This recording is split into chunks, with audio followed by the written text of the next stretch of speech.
그런 면에서 볼 때에 이 코로나라고 하는 것은 이전에 우리가 겪던 어떤 소위 말하는 그 감염병, 전염병보다는 또 다른 것이다. 가장 그 다른 점이 무엇이냐 하면은 제가 볼 때는 그렇습니다. 저는 뭐 대단한 학자라기보다도 저는 목회하기 위해서 목회에 필요한 뭐 나름대로 공부를 뭐 늘 하고 있습니다. 지금은 목회를 끝냈지만 그럼에도 불구하고 그저 필요한 그 공부가 있으면 계속해서 좀 하려고 애를 많이 쓰고 있는데요. 제가 보니까 다른 어떤 지금까지 우리가 경험했던 전염병, 소위 말하는 그 팬데믹하고는 전혀 달라요. 왜냐하면 이 코로나라고 하는 것이 결국은 코로나 이전과 코로나 이후는 완전히 다른 세계가 되기 때문에 그렇다라고 하는 것입니다. 그 미래학자들 흔히 그 패러다임이라고 하는 말을 많이 쓰는데요. 이 패러다임은 우리나라 말로 하면은 삶의 틀 그렇게 얘기하더라고요. 삶의 틀. 삶의 틀이 완전히 달라졌어요. 그러니까 우리가 코로나 이전의 삶의 틀과 코로나 이후의 삶의 틀이 완전히 다르다는 겁니다. 그렇기 때문에 우리가 이제 예를 들어서 코로나 끝나게 되면은 우리 옛날에 어떤 그 삶의 방식이 회복되고 또 교회가 다시금 예배가 회복되고 또 교회의 어떤 우리가 뭐그 인원수 또 우리 교회 모든 활동이 회복되고라고 말하지만은 이 제가 볼 때는 회복이 아니에요. 회복이 아니고 완전히 다른 세계, 다른 삶의 틀로 우리가 이동하기 때문에 우리가 이러한 것들을 잘 유심히 보는 것이 굉장히 중요하다라고 하는 생각이 듭니다. 그래서 제가 혼자 고심하는 가운데에 제가 여러 가지 많은 묵상을 하면서 또 생각하다 보니까 제가 쓴 책이 이제 기독교와 제5차 산업혁명이라고 하는 책입니다. 여러분들 지금 우리가 이제 제4차 산업혁명 시대에 살고 있다 이렇게 말하고요. 심지어는 제4차 산업혁명 그 자체를 부정하는 사람들 많습니다. 아직도 4차 산업 안 왔다는 거예요. 그런데 저는 벌써 제5차 산업혁명이라는 말을 썼습니다. 왜 제가 책의 제목을 제5차 산업혁명이라고 붙였냐 하면은 아주 간단합니다. 사람들로 하여금 좀 놀라게 하려고요. 바꿔 말하면은 사람들이 뭐 3차 산업까지는 얘기 들었는데 4차 산업도 익숙하지 않은 용어인데 5차 산업혁명을 얘기하면 사람들이 깜짝 놀랄 거 아닙니까? 책 제목은요. 적어도 사람들 눈에 띄게 해야 책이 팔려요. 무슨 책 팔리게 하려고. 그래서 좀 뭐랄까 이제 이게 좀 충격을 줄 수 있는 그런 이제 용어들을 제가 찾다 보니까 5차 산업혁명인데 그냥 아무런 무의미하게 5차 산업혁명이라고 제가 이거 이름을 붙인 건 아니거든요. 왜냐하면은 제4차 산업혁명과 제5차 산업혁명은 제가 볼 때는 완전히 다른, 완전히 패러다임이 다른 그런 시대가 될 것이다. 라고 하는 것이 뭐 저는 뭐 특별한 전문가는 아니지만은 제가 보는 관점이다라고 하는 것입니다. 이제 아주 간단하게 말하면요, 이거는 본론이기도 하고 전체적인 주제이기도 한데 제가 이 책을 쓰게 된 동기가 뭐냐 하면은 여러분 보시면은 코로나 바이러스라고 하는 눈에 보이지도 않잖아요. 이 바이러스가 보입니까? 보이지 않기 때문에 사실은 더 위험한 거예요. 보이지 않기 때문에 더 중요한 것이고요.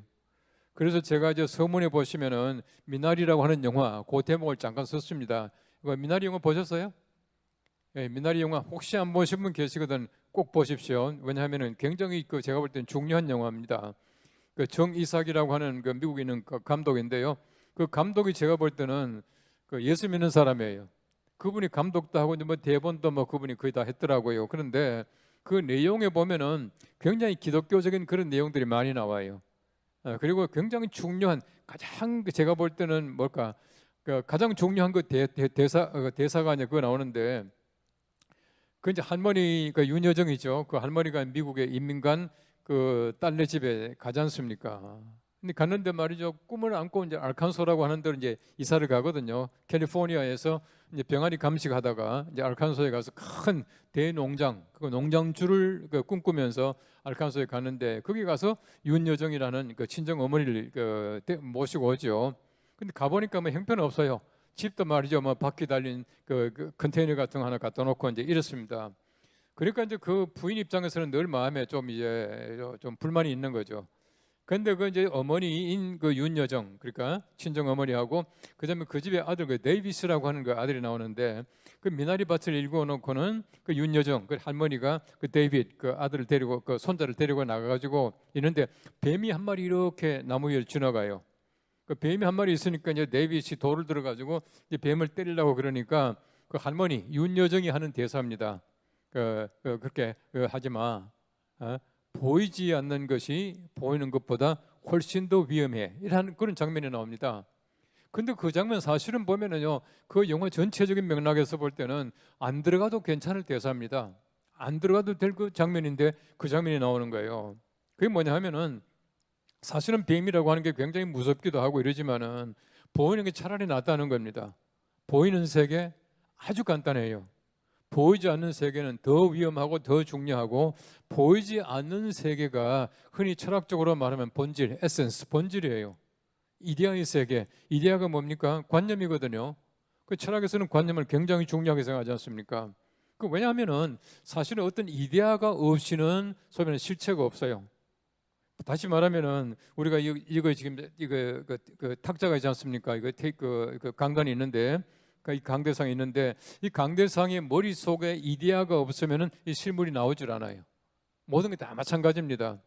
이런 예를 들어서 우리가 건축할 때도 그렇고요. 모든 디자인이, 자동차 디자인할 때도 머릿속에 그 디자인이 있어요. 이건 하나의 이데아입니다. 보이지 않는 것이에요. 그것 없이는 절대로 자동차의 실체, 그 리얼리티 디자인에 나올 수가 없다는 겁니다. 그래서 제가 볼 때는요, 이 코로나 바이러스라고 하는 것이 눈에 보이지 않지만은 눈에 보이지 않는 바이러스 때문에 눈에 보이는 말이죠, 무슨 뭐 제4차 산업혁명을 이끌어가는 로봇이라든지 뭐 AI, 인공지능이라든지 드론이라든지 이런 것들이 없어지는 건 아니에요. 없어지는 건 아니지만은 이 모든 것들 전부 다가 무력화되는 거예요. 힘이 빠지는 거예요. 지금 전 세계적인 관심이 뭡니까? 어떻게 하면은 빨리 코로나를 물리칠 수 있는 진짜 백신, 좋은 백신, 그리고 치료제 이거 만들까? 거기에 열중하게 되는 것이. 바꿔 말하면은 이 보이지 않는 문제를 해결하지 않고는 보이는 문제가 절대 해결되지 않는 거예요. 그래서 제가 이제 보는 관점은 뭐냐면은, 우리 제4차 산업혁명이라고 하는 것은 최첨단 과학이죠. 제4차 산업혁명이라고 하는 것은요, 그 기초가 빅데이터입니다. 이제 3차 산업혁명은요, 제레미 리프킨이라고 하는 사람이 제3차 산업혁명이라고 하는 용어를 처음 만들었는데요. 이 제레미 리프킨이라고 하는 사람이 쓴 노동의 종말이라는 책이 있습니다. 그건 굉장히 중요한 책이에요, 제가 볼 때는. 그 노동의 종말을 쓴 제레미 리프킨이라고 하는 학자가 말하기를 제3의 혁명이라는 말을 처음 썼습니다. 근데 그게 뭐냐 하면은 이 소위 말하는 컴퓨터, 우리 소위 말하는 컴퓨터를 통한 정보의 확장, 엄청난 정보를 가지고 있지 않습니까? 그 정보의 그 시대가 바로 제3차 산업혁명이라는 거예요. 그 제4차 산업혁명이라고 하는 것은 그 컴퓨터를 통한 빅데이터, 이 빅데이터가 굉장히 중요하거든요. 그 빅데이터가 없이는 절대로 인공지능이 활동을 못해요. 인공지능이 뭡니까? 예를 들어 바둑을 둡니다. 지난번에 이세돌하고 바둑을 두는데, 그때 바둑을 둘 때 그 AI가 보면은, 예를 들어 이세돌은 혼자서 바둑 두지만은요, AI가 가지고 있는 모든 정보는요, 수백 명이 가지고 있는 정보를 다 가지고 있는 거예요. 이 정보에 집약하는 거예요. 그러니까 빅데이터가 없이는 절대로 제4차 산업혁명이 이룰 수가 없어요. 그러니까 제4차 산업혁명을 통해 빅데이터를 통해 가지고 소위 말하는 로봇도 만들고 인공지능도 만들고 드론도 만들고 이렇게 된다는 것이거든요. 그런데 제가 볼 때는 제5차 산업혁명은 보이지 않는 것이에요. 보이지 않는 것을 탐구하는 것이 제5차 산업혁명이다 라고 하는 것입니다. 제가 예측하는 것은요, 어디까지나 쉽게 말하면 가정이기도 하고 소위 말하는 미래 예측입니다. 미래 예측이라고 하는 것은 그 엘빈 토플러라고 하는 미래학자는 참 재미있는 얘기를 했는데요. 우리는 미래를 절대로 단정할 수는 없다. 단정할 수 없죠. 내년에 이렇게 된다 그렇게 말할 수가 없어요. 여러분, 예를 들어서 오늘 제가 이제 조금 전에 보니까요, 제 폰에는 이제 긴급 뉴스가 많이 뜨는데 보니까 오늘 조금 전에 $1 환율이 1,300원을 넘었어요. 조금 전에, 불과 1시간도 안 됐습니다. 바꿔 말하면은 1,300원 넘을 거다라고 하는 그런 예상을 많이 하지 않습니까? 예상을 많이 하는데 진짜 넘어버렸다는 거거든요. 여러분, 사실은 보면 우리가 미래라고 하는 것은 누구나 다 예측이 가능합니다. 단정은 못합니다. 1,300원 넘는다라고 말은 못하지만은 1,300원 넘을 거다라고 하는 얘기는 한다는 것이거든요. 그래서 미래학자들은 말하기를 미래는 단정은 못하지만 예측은 가능하다 이렇게 말하는 거예요. 그래서 미래를 예측할 때 흔히 말하는 메가 트렌드라는 말을 씁니다. 메가는 큰 거, 빅. 그다음에 트렌드는 경향. 여러 가지 많은 큰 경향들을 통해 가지고 미래가 이렇게 될 것이다라고 한다는 것이 미래 예측은요 얼마든지 가능합니다. 그리고 미래 예측은 얼마든지 빗나갈 수가 있고요. 그래서 제가 이 책 서문에다가 뭐라고 썼냐면은 제가 지금 제5차 산업혁명이 이것이다라고 말하고 있는데 얼마든지 빗나갈 가능성이 있지만은 그러나 우리가 앞으로 예를 들어서 저는 제5차 산업혁명이라는 책을 통해 가지고 우리가 코로나 이후 시대 때가 이렇게 될 것이다라고 하는 것을 하나의 가정을 통해서 예측으로서 이 책을 낸다. 그러나 예를 들어서 빗나갈지 모르지만은 이런 예측 이런 예측들이 많으면 많을수록 좋다. 예를 들어 가지고 10사람이 각각 다른 예측을 했다고 가정해 봅시다. 그러면은 우리가 포스트 코로나 시대 때에 이 중에 하나가 적중했다라고 하면은 한국 교회는 대박이에요. 제가 볼 때는 그렇습니다. 그거거든요. 그래서 저는 제가 이런 책을 하나 가정으로 썼는데 또 다른 사람이 제2의 제3의 이런 가설들을 좀 썼으면 좋겠다. 이제 그렇게 썼습니다. 어쨌든 제가 이제 바라는 것은 뭐냐면은 우리가 항상 보면은 현재를 통해 가지고 미래라고 하는 것이 어떻게 될 것이다라고 하는 게 어느 정도 보여요. 어느 정도 보입니다. 흔히 이제 우리가 그렇게 말하지 않습니까? 이게 코로나 이후 시대 때도 절대 회복 안 될 거다. 이 교원들이 영상 예배에 익숙해 가지고 이제는 집에서 앉아서 예배 드리려고 할 거다. 뭐 이런 얘기 많이 하지 않습니까? 근데 그것도 다 우리 하나의 예측이거든요. 예측인데 예측이 빗나갈 수도 있지만은 그러한 예측 가운데서 어떻게 하면 우리가 정말 교회가 이전처럼 다시금 활성화되고 예배가 회복이 되고 교회가 다시금 모든 활동이 정상적으로 이렇게 돌아갈 수 있게 할 것인가, 이게 우리 관심 아니겠습니까? 제가 바라는 건 그겁니다. 그렇게 해서 우리가 이런 예측을 통해 가지고 앞으로 교회가 다시금 더 활발하게 되고 정상적으로 우리 교회의 삶이, 우리 어떤 교인들의 삶이 또 원활하게 된다면은 그거를 만족하는 거죠. 또 그렇게 하기 위해서 우리가 노력하는 것이고요. 그렇기 때문에 우리 이 책은 뭐 제가 볼 때는 뭘까요? 절대적인 책은 아니에요. 이대로 된다 생각하지 마시고 중요한 거는 뭐냐면요. 예를 들어 가지고 이런 어떤 앞으로 이렇게 될 것이다라고 하는 예시는 제가 합니다. 이렇게 될 것입니다라고 예시는 하는데 사실은 보면은 목회 현장이라는 게 다 달라요. 이 성원교회 어떤 그 목회 현장이 다르고 무슨 교회 다르고 다 다르거든요. 그러니까 절대적인 소위 말하는 목회 프로그램은 없어요. 예를 들어 가지고 목회가 이렇게 해야 된다라고 말하지만 모든 게 똑같을 수 없다는 얘기입니다. 그런데 중요한 것은 뭐냐면은 시대의 변함에 따라 가지고 우리 전체적으로 볼 때 아주 큰 그림을 그려볼 때는 어느 정도 우리 그 소위 말하는 그 뭐죠, 그 공감, 우리 그 커먼 센스가 있을 수가 있다라고 하는 것입니다. 제4차 산업혁명이라고 하는 것은 제가 좀 전에 말씀드린 대로 이 빅데이터를 통한 최첨단 기계들이 나오는 거예요. 이런 보시면은요, 최첨단 그 과학과 기술이 이제 우리 시대에 뭐 대세인데요. 사실은 이 과학이라고 하는 게 그래요. 또 우리가 기술이라고 하는 게 마찬가지 아니겠습니까? 기술이라는 것도 얼마든지 빗나갈 수가 있어요. 이런 기술 그 자체가 완전히 좋은 건 아니지 않습니까? 지금 보십시오. 얼마나 지금 과학이 발달해 있습니까? 과학이 발달해 있지만은 그 최첨단 과학 시대 때에 과학이 만능입니까? 절대 그럴 수가 없어요. 절대 그렇게 안 됩니다. 사람들이 만든 거는요, 모든 것들이 보면은 소위 말하는 순기능이 있지만은 역기능도 동시에 발생합니다. 제가 이제 처음에 막 드론이 막 만들어지고 할 때에 그때 제가 이제 글 쓴 게 있습니다. 드론이라고 하는 것은 앞으로 굉장한 해악이 될 것이다. 해를 많이 끼칠 것이다. 지금 보세요. 이 드론 가지고 말이죠, 전쟁도 해요. 이 드론요, 소위 말하는 그 구글 GPS 가지고 얼마나 정확하게 짚어냅니까? 미국에서는 뭐 피자 배달 뭐 이런 거 전부 그 드론이 하거든요.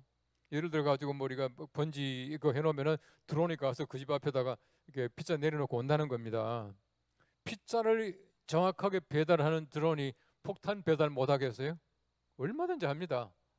그렇기 때문에 사실은 보면은 항상 보면은 순기능과 역기능이 동시에 이제 작용하는 거예요. 이 다이너마이트 마찬가지 아닙니까? 이 다이너마이트를 그 노벨이 처음 발명하고 나서 노벨이 죽기 전에 굉장히 후회했대요. 사실은 좋은 어떤 산업용으로 이 다이너마이트를 개발해 놨는데 점점 사람들이 사용하는 것은 살상용으로 사용하지 않습니까? 그렇기 때문에 항상 보면은 우리 좋은 것과 나쁜 것이 공존하는 것이 사람이에요. 왜 그런지 아세요? 이 사람의 선악이 공존하거든요. 그렇습니다. 우리 속에도요, 선도 있고 악도 있고 그래요. 하나님은 선하시기 때문에 악은 절대로 행할 수 없죠. 하나님께서는 뭐 악이 조금도 없으니까 이런 마귀는 절대 선을 행할 수 없어요. 그 속에 선이 없거든요. 우리 사람들은 선과 악이 공존하기 때문에 얼마든지 우리 그럴 수 있다는 겁니다. 우리가 좋은 걸 만들어놔도 악하게 사용하는 것이다, 그렇게 말하고 있습니다. 이 산업혁명이라고 하는 것은 사실은 그 아놀드 토인비가 처음으로 쓴 용어인데요. 이 산업혁명은 이제 17세기, 18세기를 거쳐오면서 갑자기 이제 산업이 이제 발달하게끔 소위 말하는 기계화되기 시작을 해요. 그래서 뭐 소위 말하는 그 스티븐스의 뭐 전기기관이 뭐 산업혁명을 이끌었다, 뭐 이렇게 말하기도 하고요. 그 참 재미있는 거는요. 사실은 오늘도 제가 이게 KTX 타고 오면서 제가 같이 오던 목사님하고 이제 그런 얘기를 했습니다. 우리나라 보라고 얼마나 살기 좋냐고. KTX 이렇게 잘 다니죠. 거기다가 뭐 서울을 위시해서 많은 큰 도시들은 보면 지하철 얼마나 잘 돼 있습니까? 여러분 서울은요, 세계에서 대도시 가운데 지하철 노선이 가장 많고 가장 잘 돼 있어요. 서울의 지하철 노선만 하더라도 지금 12개 아닙니까? 1호선, 2호선 해가지고 말이죠. 9호선까지 있고 그다음에 경의선 어쩌고 해가지고 또 있고 해가지고 지금 12개가 있어요. 그런데 보면은 말이죠, 어떤 차 안 타고 다닐 정도로 잘 돼 있어요. 얼마나 잘 되는지 모릅니다. 우리나라 정말 살기 좋은 나라예요. 정말 좋은 나라입니다. 근데 보십시오. 이렇게 말이죠, 그 아직 기관 산업이 잘 발달해 있는데 이런 것을 가지고 우리가 산업이 발달하게 된다는 거예요. 우리나라도 마찬가지입니다. 예를 들어서 고속도로가 뚫리고요. 그다음에 우리가 뭐 KTX 같은 그런 어떤 빠른 그 고속철이 생기고 이런 것 때문에 얼마나 산업이 발달합니까? 물류가 원활해야 되거든요. 우리나라가 다른 나라보다도 물류 비용이 많이 들어요. 이해하시죠? 물류 비용이 많이 듭니다. 이제 그게 우리 약점인데 최근에 와서는 많이 이제 좋아졌다, 그렇게 말합니다만은 사실은 생산 단가가 낮다고 하더라도 물류 비용이 높으면은요, 우리가 그 생산 뭐죠, 가격 자체가 이제 높아지지 않습니까? 이제 그런 약점이 있는데 어쨌든 우리가 지금 고속도로라든지 뭐 고속철 해가지고 너무 잘 됐기 때문에 굉장히 유리한 점이 많이 있다 하는 것입니다. 자, 그렇게 해서 이제 산업혁명이 발달하는데요. 제2차 산업혁명이라고 하는 것은 이 소위 말하는 이제 중공업을 중심으로 해서 또 발달하게 되어 있어요. 발달하게 되어 있습니다.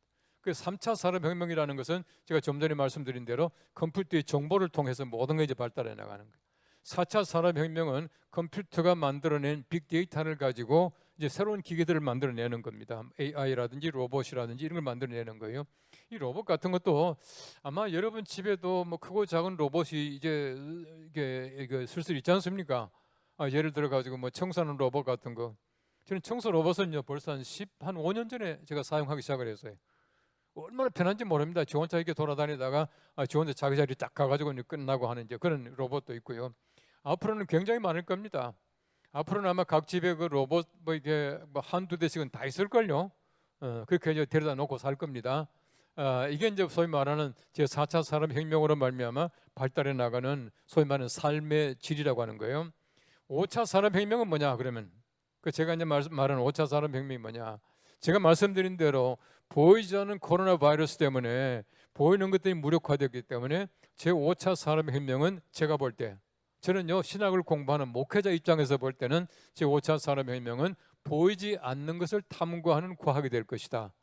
그래서 저는 제 5차 산업혁명을 제가 이름 이미 지어놨습니다. Invisible Science, 보이지 않는 과학이라고.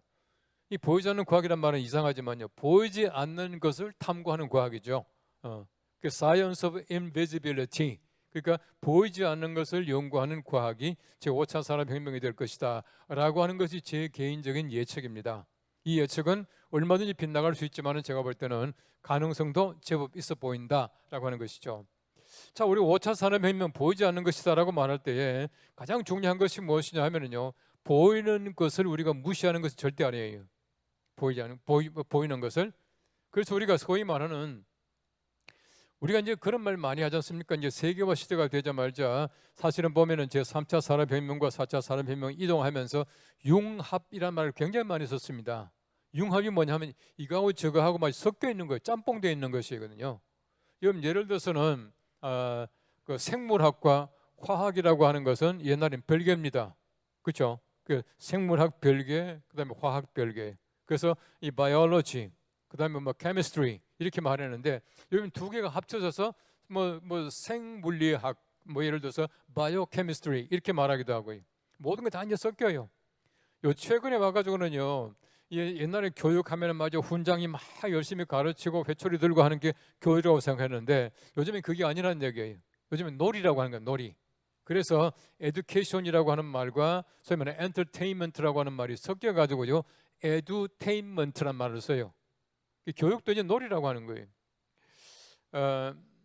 지난번에 이거 충청남도 공주인가 뭐 어디에 그 이제 퇴직한 그 교사 부부가 사는데요. 그 집에 아들이 외국에 한 번도 안 가봤는데 영어를 너무너무 잘하는 아이가 하나 있었어요. 근데 걔는 보니까 그 접시 같은 위성 안테나 있죠. 그걸 통해 가지고 이제 외국 거를 이렇게 쭉 보는데 뭐 영어로 뭐 이제 드라마도 보고 뭐 노래도 하고 이러다 보니까 영어를 너무 잘하는 거예요.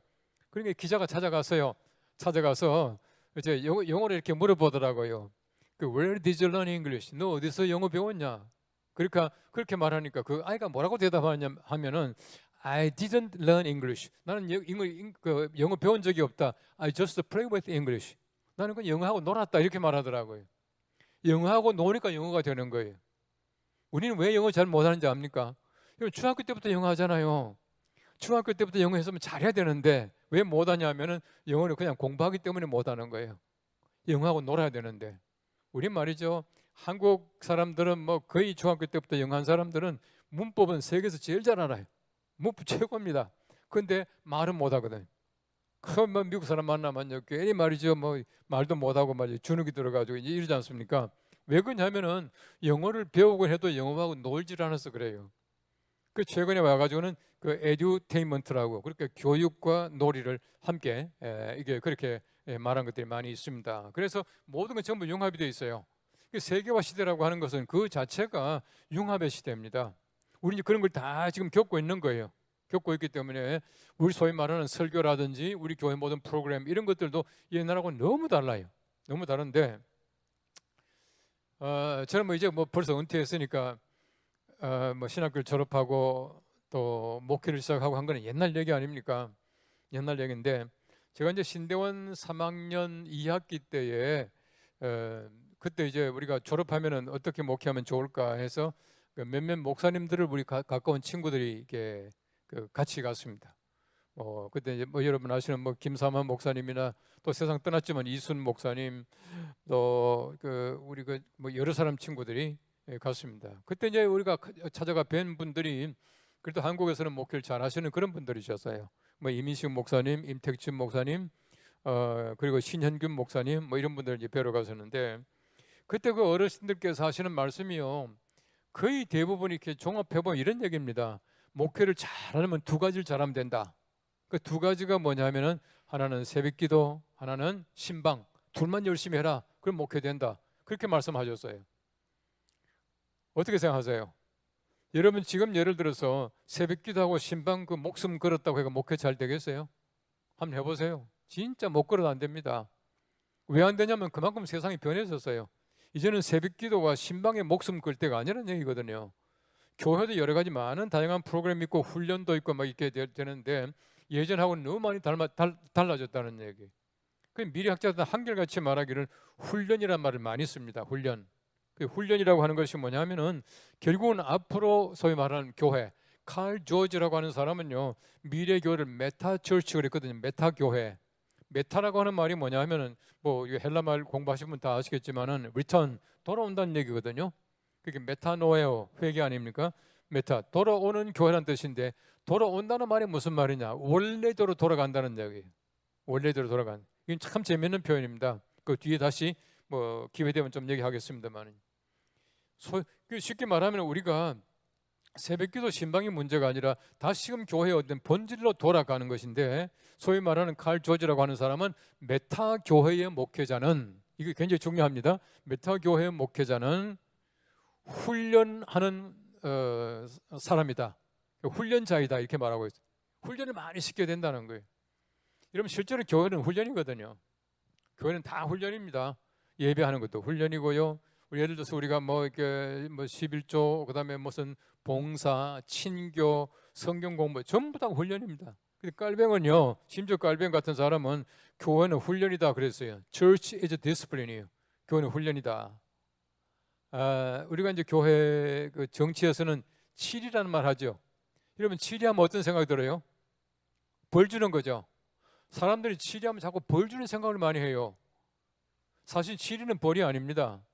치리라고 하는 것은 원래 뜻은 뭐냐면은 훈련한다는 뜻이에요. 그 치리가 영어로 뭔지 아세요? 치리가 영어로 디스플린입니다. 디스플린. 제자가 훈련할 때 왜 디스플린 그러지 않습니까? 훈련의 뜻입니다. 우리는 자꾸 치리하면 벌 주는 생각하는데 그렇지 않아요. 그래서 우리가 그 소위 말하는 개혁주의에서는 치리를 많이 했는데 치리의 목적은 훈련이었지 이 사람 벌 주자 그게 아니었다는 얘기. 자, 우리 벌 주는 얘기 나왔으니까 벌 주는 그 하나의 실제를 한번 좀 얘기를 해보고 싶은데요. 제가 섬기던 서울 연동교회라고 하는 교회가 올해가 이제 128주년을 맞이했습니다. 저는 연동교회에서 29년을 목회했고요.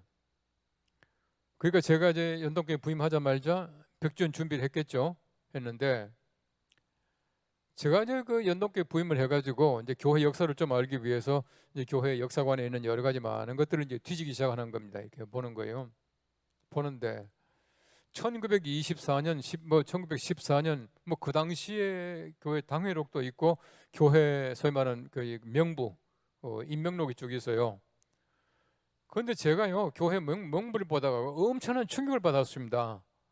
1914년도에 명부를 보니까 뭐 죄송하지만 부인들의 이름이 없잖아요. 그 당시에 요즘은 그렇지 않지만 그 당시에는 부인들이 이름이 없었어요. 그래서 보면 집에서 부르는 이름이 있었어요. 뭐 갓난이, 뭐 꼭지, 뭐 이런 게 있었지만은 실제로 이름이 없었거든요. 근데 명부에 보면 재밌습니다. 남편 해가지고 예를 들어서 강무순 부인, 뭐 이시, 뭐 김씨, 뭐 이렇게 써놨어요. 근데 보니까 봐요. 그런 당시에 1914년도에 교회 벌 받은 사람들이 매년 있어요. 매년. 1914년도도 벌 받은 사람이 있고 15년도 벌 받은 사람이 있고 항상 우리가 교회 명부 한 해 동안의 명부 제일 요즘 식으로 말하면 교회 요람 아닙니까? 제일 뒤쪽에 보면은 책벌부가 있어요. 딱 책벌부 해가지고 이렇게 같이 묶어놨어요. 보니까 그 해에 두 사람이 벌을 받았더라고요. 한 사람은 4월 달에 받았고 한 사람은 7월 달에 받았는데 4월 달에 받은 사람은 김아무개고 7월 달에는 박아무개인데 실명을 써놨어요. 아무개 집사 써놨어요.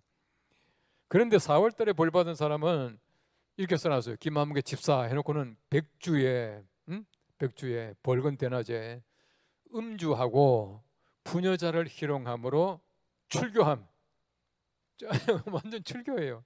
요즘 말로 하면 아마 성희롱을 했던 것 같아요. 완전 출교해버렸어요. 그 다음에 7월달 사실은 보면은 뭐 술 먹고 성희롱 해가지고 출교당했다. 이거는 이거 샘통이다. 그럴지 모르지만은 7월달 그거 보니까요. 진짜 막 가슴에 팍 충격을 주는 거예요. 뭐라고 썼냐면은 박아무개 집사 해놓고는요. 그 다음 말이 보십시오.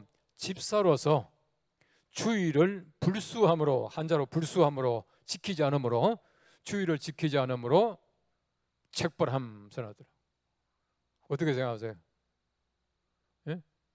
우리 성교회 강무순 목사님 예를 들어서 집사가 주일날 교회 안 나와서 그럼 벌 줄 자신 있어요? 아마 여러분들 교회 자신 있다고 말할지 모르지만 죄송합니다.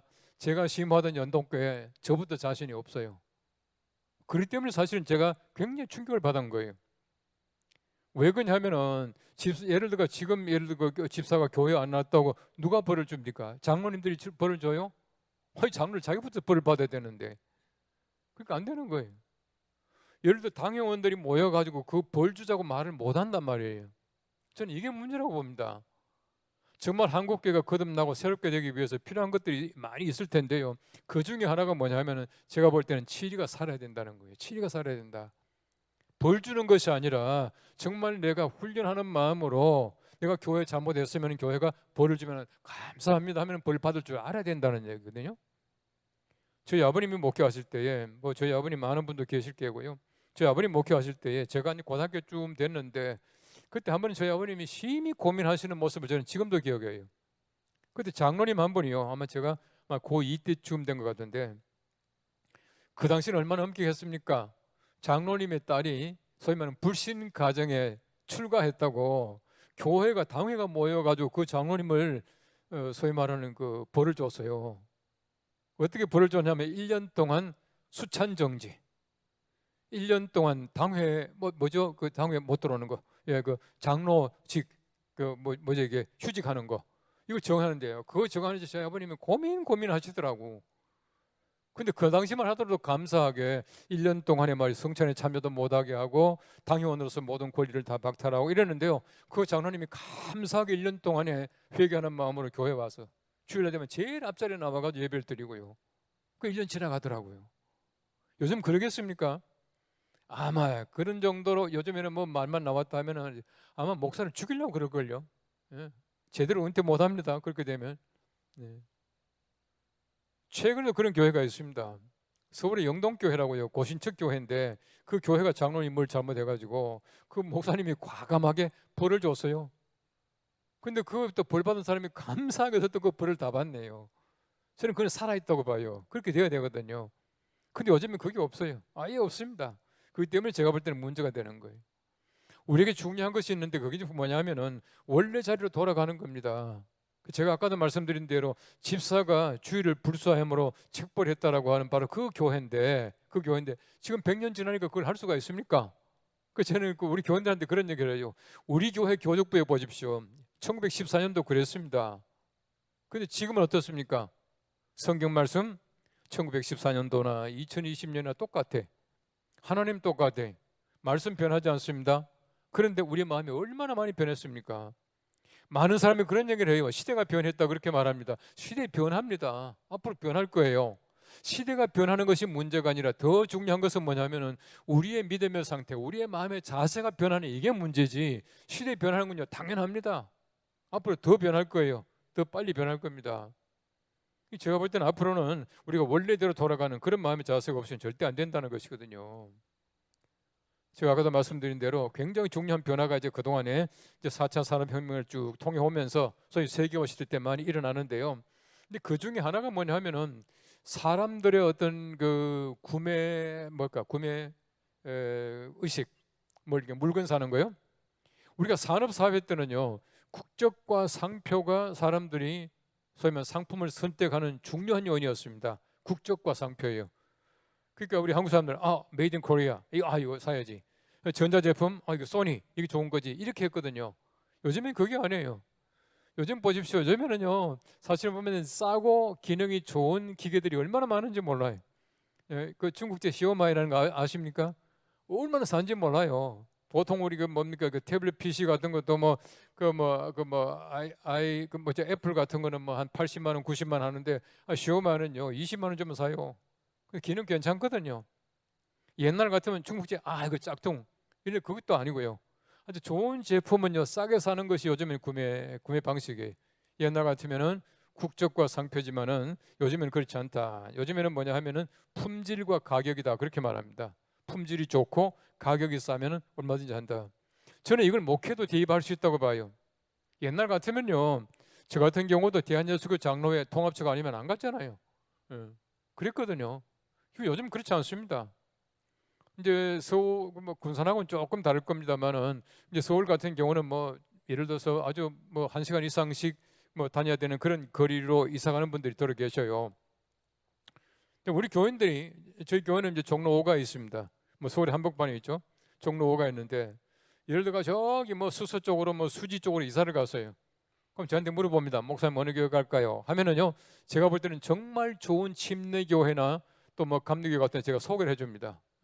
그 동네 그 아무개 교회 있지 않냐고 그 교회 가라고. 그렇게 해서 저기 뭐 수지 쪽으로 가는 사람들한테는 제가 지구촌 교회 많이 보냈습니다. 이동원 목사님 계실 때 지구촌 교회. 그 왜냐하면은 지금은요 더 이상 교단 교파 가지고 교회 선택하는 시대는 아니에요. 더 중요한 것이 뭐냐면은 품질입니다. 품질이 뭘까요? 진짜 이 교회 영성적이냐 말이에요. 참 이상한 거는요. 제가 처음에 연동교회 부임할 때 제가 좀 헷갈렸잖아요. 왜 그러냐 하면은 우리 교회는 말이지 뭐 아주 이성적인 사람들이 모였고 아주 이런 얘기를 많이 하는 거예요. 가보니까 아니에요. 교회들은 똑같아요. 자기들이 변화되기를 원하고 있고요. 목사님이 정말 은혜롭게 자기들을 깨우쳐주기를 기대하고 있고요. 자기들이 정말 열정적으로 말이죠. 나가서 전도할 수 있도록 목사님 불을 붙여주기를 기대하고 있더라고요. 누구나 마찬가지예요. 어차피 예수 믿을 바야 그렇게 믿고 싶지. 누가 말이죠. 그냥 설렁설렁 왔다 갔다 하겠어요? 그렇지 않더라고요. 품질입니다. 영성적인 품질이에요. 제가 뒤에도 다시 나옵니다만 시간상 그냥 생각나는 대로 좀 말씀드리면은 이제 앞으로는요 양극화 현상이 일어나지 않습니까? 양극화가 뭡니까? 양극화라고 하는 것은 많은 것은 더 많아지고 없는 것은 점점 더 없어지는 거예요. 이 경제적인 양극화, 돈 많은 사람은 점점 더 많아지고요, 없는 사람은 점점 더 없어져요. 지금 양극화가 그 경제적인 양극화가 가장 심한 데가 세계에서 이제 그 중국을 꼽습니다. 중국이요. 중국은요 소위 말하는 상류 3%가 가지고 있는 그 돈의 액수가 거의 뭐 중국 전체 절반 가까이 돼요. 말도 안 되는 얘기죠. 근데 지금 현재로 그렇게 되고 있다. 근데 그 양극화가 점점 더 심해지고 있다 그렇게 말하고 있습니다. 우리나라도 마찬가지입니다. 돈 많은 사람들요 보면은 주체를 못해요. 주체를 못해. 우리나라 돈 없다 그러지만 제가 볼 때는 아니에요. 지금 말이죠 뭐 빌딩 짓고 말이죠 사람들 돈 쓰는 거 보면은 돈 많아요. 예? 최근에 보십시오. 외제차들이 얼마나 많습니까? 옛날 같으면 한국 사람들 옛날에는 그냥 애국심에서 말이죠 메이드 인 코리아만 찾았는데 이제는 아니에요. 이미 그 시대 지나갔습니다. 예를 들어 가지고 뭐 한국에 제법 비싼 차들 뭐 1억 가까이 되는 차도 있지 않습니까? 예, 저도요 벤츠 타려면 탈 수 있어요. 예, 싼 것도 있어요. BMW 같은 것도요 한 5천만 원대부터 있습니다. 예. 그러니까 말이죠 뭐 이게 뭐 제네시스 같은 거 뭐 좋은 차들 뭐 최 그 제네시스가 제일 뭐가 싼 게 6천만 원 이상 되는데요. 그러니까 그 돈 가지고 BMW 뭐 벤츠 작은 거 얼마 탈 수 있어요. 그 사람들이 보십시오. 옛날하고는 다르잖아요. 그 구매하는 방식이 달라졌다는 얘기. 그 교회가 어, 영성적이 되어야 되는데요. 영성적 교회들은 점점 더 커질 수 있는 가능성이 있어요. 그러나 그렇지 않은 교회들은요. 교회라고 하는 간판은 있고 알맹이는 빈다는 겁니다. 개인도 마찬가지입니다. 개인도 마찬가지로 이름은 분명히 크리스찬인데 그 속에 크리스찬 마인드가 없고 열정이 없고요. 속이 완전히 빈 사람들이 많이 있다는 겁니다. 이름만 가지고 있는 그리스도인. 소위 말하는 신학적으로 말하면 nominal 크리스찬 그렇게 말하잖아요. 명목상 그리스도인들이 많아진다. 이게 뭐냐면 껍데기만 남았다는 거거든요. 근데 보시면은 양극화가 어디 나오냐 하면 성경에 보면 달란트 비유 나옵니다. 달란트 비유 결론이 뭡니까? 있는 자는 더욱더 많아져서 풍성하게 되고 없는 자는 있는 것까지 빼앗기리라. 이게 양극화예요. 바꿔 말하면 양극화라고 하는 것은 달란트 비유의 결론이고요. 달란트 비유가 뭐냐 하면은 예수님의 종말에 관한 비유입니다. 이 말은 무슨 말이냐면은 양극화는 종말적 현상이다 이렇게 말해요. 왜 양극화가 자꾸 나타나느냐? 이 종말적 현상이에요. 모든 게 마찬가지입니다. 지식과 정보도요 양극화 나타나요. 정보 점점 많은 사람들 많아지고 없는 사람은 점점 까먹고요. 이제는 뭐 정보 사회 아닙니까? 정보가 굉장히 많이 필요하거든요. 저는 뭐 아이폰 처음 나올 때부터 아이폰을 씁니다. 그래서 저는 뭐 갤럭시를 써본 적은 별로 없습니다만은요. 아이폰을 쓰는데 아이폰 한 대가 가지고 있는 정보의 양이 미국에 있는 북미 북미 항공사령부가 가지고 있는 정보의 양만큼 많은 양을 아이폰 하나가 가지고 있다. 얼마나 많이 가지고 있습니까? 저는 뭐 외국을 뭐 최근에는 뭐 코로나 때문에 못 나갔지만은 뭐 제법 부지런히 다닌 편인데요. 제가 뭐 외국에 나가가지고 저는 아이폰이기 때문에 아이폰에 그냥 물어봅니다. 나 지금 어디 있냐 물어보면 금방 답해 주는데요. 하여튼 세계 방방곡곡이 다 나와요. 이 말을 바꿔 보십시오. 제가 아이폰 가지고 숨을 데가 없어요. 내가 지금 어디 있냐 하는 걸 아이폰이 가르쳐 준다는 거는 내가 지금 여기 있다는 걸 아이폰이 알고 있다는 거거든요. 소위 말하는 구글 GPS가 내 위치를 알고 있다는 얘기입니다. 그리고 우리가 전부 신문이 다 드러나는 거예요. 도망갈 데가 없어요. 실제로 그렇습니다. 여러분들 그 아이폰 그 폰 가지고 다니면은 숨을 데가 없어요. 사람이 실종되잖아요. 그러면 이제 그 사람 그 핸드폰이 주는 이제 신호에 따라 가지고 이 사람 어디 있냐 추적돼 나가지 않습니까? 그만큼 발달이 있다는 겁니다. 이 정보라고 하는 것이 그래요. 어쨌든 보십시오. 이 품질과 가격이라고 하는 것은 우리 영성적 품질을 얘기하고 있고, 가격이 뭐겠습니까? 저는 가격이라고 하는 것을 편의성이라고 봐요. 편의성. 그러니까 앞으로 이 교회도 사실은 접근하기 좋도록 이렇게 만드는 수밖에 없어요. 우리 교회 같은 경우는 뭐 종로 그 오가는 땅이 비쌉니다. 우리 교회가 이제 길가에 이렇게 했는데요. 제가 은퇴할 무렵에 우리 교회 땅이 한 평에 7천만 원이었으니까 지금 1억이 넘었겠죠? 예? 그럼 1,000평 같으면 얼마입니까? 저는 계산 잘 못해요. 하여튼 되게 비싸요. 그런데 보십시오. 우리가 주차장을 만들려면 돈이 엄청나게 많이 들어요. 그 사람이 그 생각하기 나름이거든요. 그래서 우리 교회가 이제 다른데 이제 그 뭡니까 주차장에다가 주차를 하게 하고 1년에 이제 주차비를 우리가 이제 그 지급을 하는데, 뭐 교원들 보고 돈 내라 그러지 않고 우리 교회가 하거든요. 그 교회가 하자니까 막 처음에는 장로님들이 막 이런 얘기 하더라고요. 아이 괜히 얘기하지. 아닙니다. 그렇게 하면 절대 안 됩니다. 우리 교회가 주차장을 만들어 줘야 되는데 어떻게 주차장 비용을 갖다 교원들에게 내게 하느냐고. 그렇게 하면 안 됩니다. 근데 그 주차비가 1년에 거의 1억이에요. 그 1억 하니까 많잖아요. 그 1억이 하니까 많으니까 아이고 주차비 너무 많은데 개인이 내게 합시다. 그러더라고. 안 됩니다. 그렇게 하면 안 됩니다. 우리 교회가 내야 됩니다. 이 그 생각하기 나름인데요. 우리가 1억 같으면은 우리 교회 거기 땅 한 평입니다. 땅 한 평 가지고 주차장 만들어요? 어림도 없습니다. 제가 영락교회 있을 때에 그때 주차장을 새로 만들자 해가 계산하는데 보니까 적어도 주차장에 차 한 대 세우는 거를 만들기 위해서는요. 그 뭐지 땅 12평이 필요하더라고 평균. 그거 아셨어요? 왜 12평이냐 하면은 아니 차만 세웁니까? 드라이브웨이가 왔다 갔다 하는 길도 있어야 되고 나오는 길 들어가는 길이 있어야 되고 다 빼고 나니까 차 한 대에 곱하기 12평 하니까 그게 나오더라고요. 12평가 차 한 대 세우기 위해서 12평 필요하면은 우리 그 서울 그 동네는 10억인데요. 한 대 세우기 위해서. 얼마나 소모적입니까? 차라리 우리가 1년에 1억 주는 게 훨씬 싸요. 근데 그 얘기 하니까 장로님들이 그다음부터는 뭐 이렇게 돈 얘기 안 하더라고요. 생각 나름이에요. 근데 보십시오. 이 접근성을 좋게 만들어 준다라고 하는 것은 굉장히 중요한 교회가 해야 될 일이라고 하는 것이에요. 그래서 요즘에는 예를 들어 가지고 식사합시다. 그 차 주차할 수 있습니까? 물어보잖아요. 그럼 주차할 수가 없다 그러면 가기가 싫어요. 아무리 맛있어도 가기 싫거든요. 교회도 마찬가지입니다. 그게 아무리 좋다 그래도 주차하기 싫어 힘들면은 젊은 사람들은 가기 싫다는 얘기입니다. 그것이 바로 현대 우리 교회가 가지고 있는 특징이다라고 하는 것이. 또 한 가지 중요한 변화라고 하는 것이 뭐냐 하면요. 점점 우리 이거 시대가 감성적으로 변한다는 겁니다.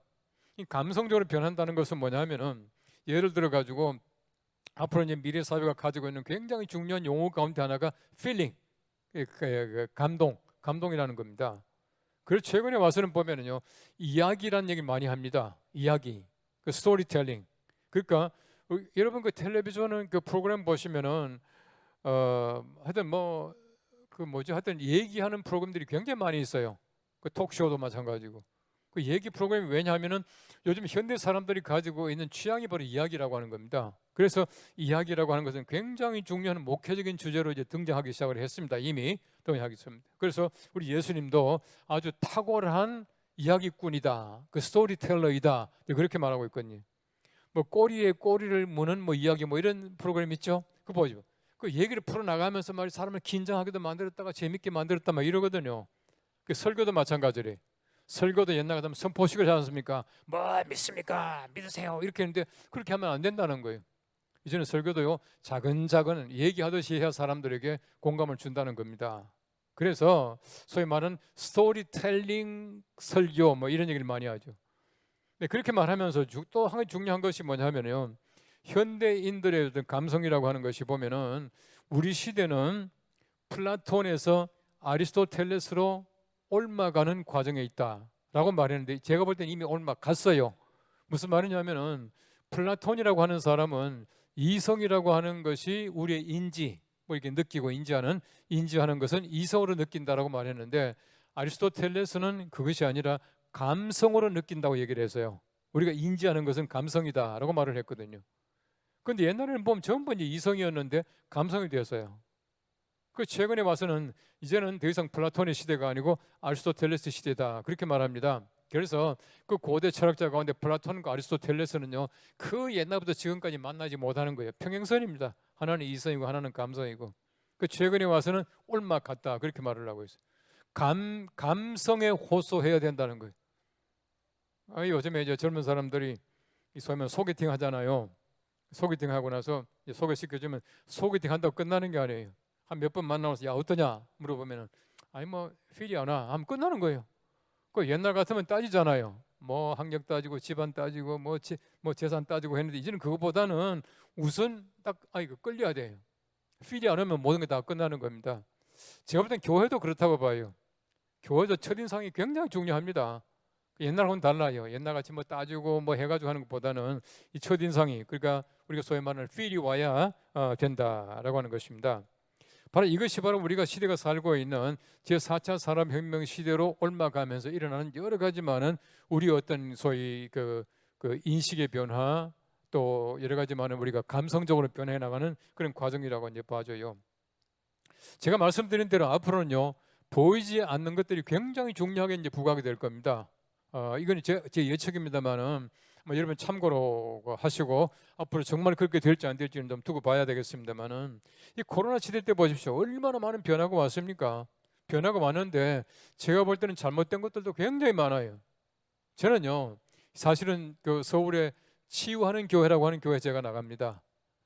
뭐 우리 김의식 목사님 심하는 교회 나가는데 제가 이제 은퇴하면서 그 교회 나갔어요. 왜 그 교회 나가냐 하면은 아주 간단합니다. 그 교회에서는 제가 이제 안 간다고 그러니까 당회에서 정식으로 저를요 협동 원로 목사로 청빙하기로 결의해서 제가 당회 결의해서 나가는 거예요. 아니 세상에 말이죠, 은퇴한 사람한테 그렇게 청빙한다고 당회에서 결의해 주니까 뭐 참 미안하기도 하고 감사하기도 하고서 나가는데, 하여튼 김원식 목사님은요 이 코로나 시대 때에 한 번도 예를 들어 가지고 뭐 예배에 뭐 19명 오십시오 뭐 10% 와야 됩니다 이런 말 안 해요.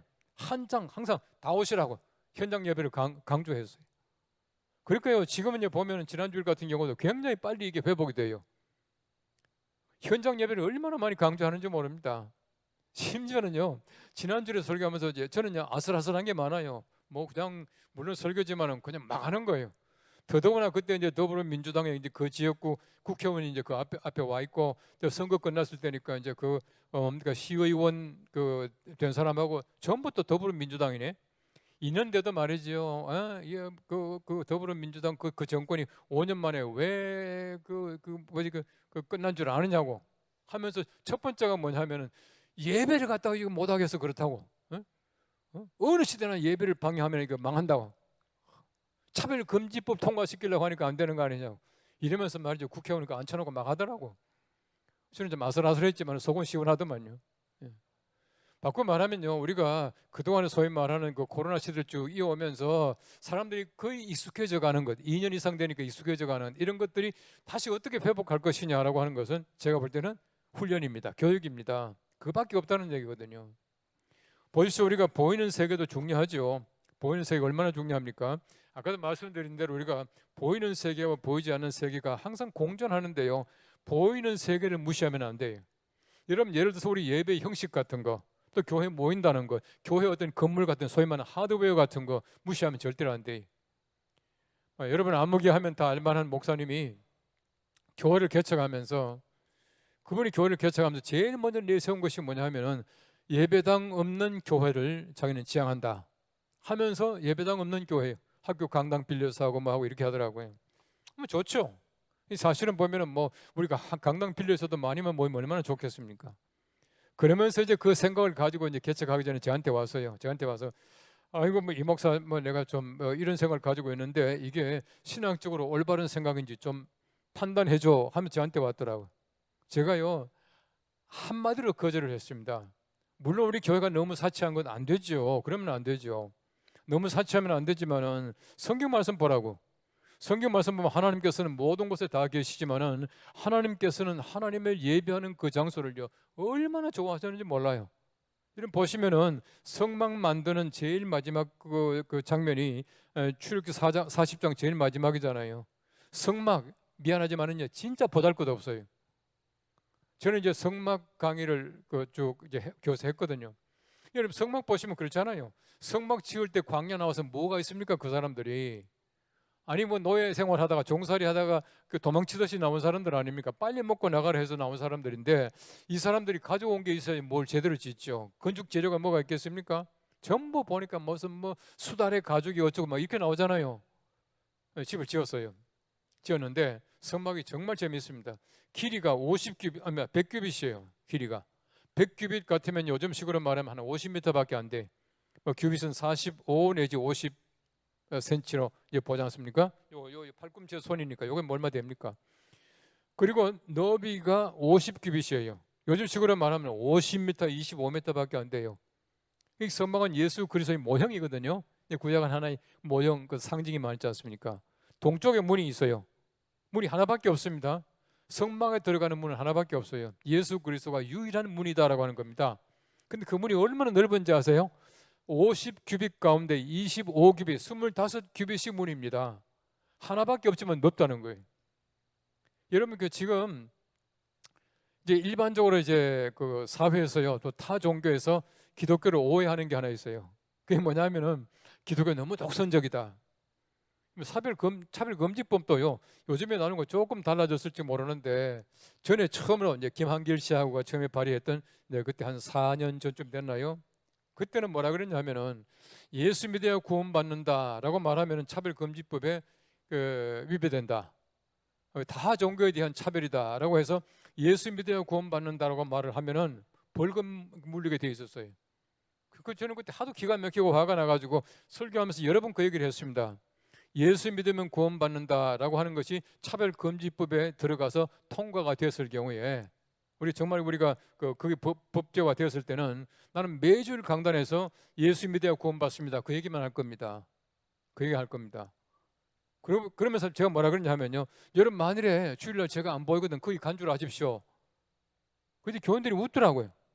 이거 웃을 얘기 아니에요. 저는 심각하게 얘기한 거예요. 최근에는 이제 그런 건 빠진 것 같아요. 제가 볼 때는 우리 기독교인들이요. 차별금지법을 반대하는데 소위 말하는 어프로치하는 접근하는 양식이 제가 볼 때는 좀 미흡하다고 봐요. 일반 사회인들이 볼 때는 기독교, 우리 개신교는 차별금지를 반대한다 이렇게 보거든요. 아니에요. 우리가 왜 반대합니까? 우리 절대 반대 안 해요. 저는 그런 얘기를 합니다. 여러분 한일 장신대 보십시오. 우리 최은하 총장 아시죠? 그분은요 여성이고 장애인이에요. 장애인도 다리를 심히 절어요. 저하고는 아주 가까운 사이. 예. 제가 그랬습니다. 우리 교단의 7개 신학교 가운데 하나인 한일장신대는 여성 장애인이 총장된 교단이요. 우리 기독교가 왜 우리가 차별 금지합니까? 우리 차별 금지는요. 우리 기독교가 제일 원하는 게 차별 금지예요. 기독교는 절대 차별하지 않습니다. 근데 문제는 뭐냐 하면은 예를 들어 성소수자에 대한 뭐 이렇게 항목 같은 거 이런 것들을 전부 그냥 싸잡아 가지고 차별 금지 반대하니까 우리가 사회인들은 오해하는 거예요. 우리 기독교는요, 우리 개신교는 절대 차별금지법 반대하지 않습니다. 저는 그렇게 봅니다. 차별금지법을 반대하는 것이 아니라 차별금지법 안에 있는 비성경적인 소위 말하는 그 악법들 이걸 우리가 반대해야 돼요. 차별금지 찬성한다. 그러나 단지 이것만 빼라. 이건 아니다. 여러분 정세균 총리가 전주 신흥고등학교 나왔지 않습니까? 종로구 국회의원 했기 때문에 저하고는 아주 가까워요. 제가 개인적으로 뭐 문자도 이제 보낼 정도로 가까이 지났어요. 그분이 이제 두 번째로 종로구에서 국회의원 되고요. 국회의원 당선되자 말자 우리 교회 오셨어요. 그래서 제가 그냥 앉혀놓고 그런 얘기를 했습니다. 그때는 국회의원이죠. 의원님. 진짜입니다. 왜 그러냐 그랬더라고. 대부분 당선되면 안 옵니다. 응? 선거제는 열심히 오다 당선되면 안 오잖아요. 제가 앉혀놓고 그랬습니다. 그때 이제 5선이거든요. 아마 이번에 국회의장 될 가능성이 있다고 봅니다. 또 본인도 원하실 겁니다. 의장 되거든. 이건 분명히 기억하십시오. 하면서 제가 얘기한 게 뭐냐면은 이 차별 성소수자에 대한 이게 이제 우리가 소위 말하는 차별금지법에 들어가게 되면은 이건 위헌 사항입니다. 예? 우리가 동성애는 우리가 비성경적입니다. 안 됩니다. 라고 말하면은 잡아간다는 거예요. 근데 보십시오. 우리는 헌법에 이미 우리가 모든 종교의 자유를 허락받고 있습니다. 종교의 자를 허락받고 있다는 얘기는 뭐냐 하면은 우리 기독교는 성경 가르칠 권리를 이미 헌법이 보장하고 있는 거예요. 불교에서는 불교를 가르칠 수 있는 권리가 이미 헌법 보장되어 있고, 이슬람은 꾸란을 가르칠 수 있는 권리가 이미 보장이 되어 있는 겁니다. 누구도 못 말립니다. 이건 헌법이에요. 모법입니다. 그런데 그 자법인 소위 말하는 그 세부적인 차별금지법이 헌법에 위배될 수 있습니까? 그 제가 그랬죠. 만일에 우리가 뭐 그렇게 해가지고 이게 성경에 위배됩니다라고 말했는데 잡아간다면은 이건 위헌 사항입니다. 이미 헌법에는 그걸 우리가 성경을 가르칠 수 있는, 또 설교할 수 있는 바로 그 보장이 다 되어 있습니다. 그러니까 만일에 차별금지법이 이 상태로 통과가 된다면은 우리 기독교가 나부터 나서 가지고 헌법 소원할 겁니다. 헌법재판소 갈 겁니다. 헌법재판소가 우리가 이길 자신이 있습니다. 그랬어요. 그때 정세균 그 의장이 뭐라고 했는지 압니까? 국회의장 되기 바로 직전입니다만, 아유 목사님 내가 그런 생각 못했네요 이러더라고요. 그거까지 생각 못하고 있는 거예요. 그냥 밀어붙일 생각만 하고 있는 거예요. 그러면 안 되죠. 저는요, 좀 더 우리가 좀 뭘까, 우리 그 개신교가, 우리 그 기독교가 조금 더 지혜롭게 접근해야 된다고 봐요. 근데 보십시오. 왜 최근에 와가지고는 말이죠, 사회가 기독교를 그렇게 폄훼하고 비판하고 왜 그렇게 하는지 아십니까? 제가 볼 때는 아주 간단합니다. 사회가 볼 때는요, 차별금지법이라든지 이런 거 모든 거 다 원하고 있는데 우리 기독교는 반대하잖아요. 여기도 그런지 모르겠습니다만 서울시청 앞에 가보십시오. 뭐 이렇게 차별금지법 반대합니다, 동성애 반대합니다, 피켓 들고 서 있는 사람들 가운데 여러분 미안하지만 중 보셨어요? 한 사람도 없습니다. 저는 서울시청 앞에 자주 왔다 갔다 합니다. 왜냐하면 제 사무실이 광화문이니까. 여러분 신부들 신부복 입고 거기 서가지고 차별금지법 반대합니까? 뭐 성소수자 어쩌고 뭐 그 얘기 합니까? 안 합니다. 그 동성애 반대하고 말이죠, 차별금지 반대합니다, 피켓 들고 서 있는 사람들은 거의 다가 우리 개신교인들입니다. 목사님, 장로님들이에요. 그 사회가 볼 때는요, 천주교나 뭐 이게 뭐 불교나 이슬람 이런 것들은 말할 것도 없습니다. 자기 편입니다. 누구도 말을 안 해요. 우리 개신교만 반대하잖아요. 사회 입장에서 볼 때는 개신교만 자기들 적입니다. 그래서 말이죠, 교회가 조금만 잘못하면요 막 그냥 뭐 난리가 나는 거예요. 제가 볼 때는 아주 간단합니다. 어쨌든 보십시오. 우리가 이 보이는 세계와 보이지 않는 세계를 볼 때에 이 보이는 세계도 굉장히 중요합니다. 보이지 않는 세계와 보이는 세계를 함께 우리가 늘 공존하고 또 중요하게 생각해야 된다라고 하는 것입니다. 그런데 제가 말씀드린 대로 앞으로는 보이지 않는 것에 대한 관심과 연구가 훨씬 더 활발하게 일어날 가능성이 있다라고 저는 보거든요. 보이지 않는 세계 보십시오. 보이지 않는 세계 진짜 중요하거든요. 여러분 흔히 말하는 우리가 뭐 분자, 또 뭐 원자, 또 뭐 양자 뭐 이런 말 많이 하지 않습니까? 모든 물질의 최소 단위들을 얘기해요. 양자라고 하는 것은 우리가 모든 것이 그 관찰할 수 있는 최소 단위가 이제 양자. 요즘 양자 역학이 뭐 가장 뭐 대세다 이렇게 말하는데, 분자 원자도 마찬가지 아닙니까?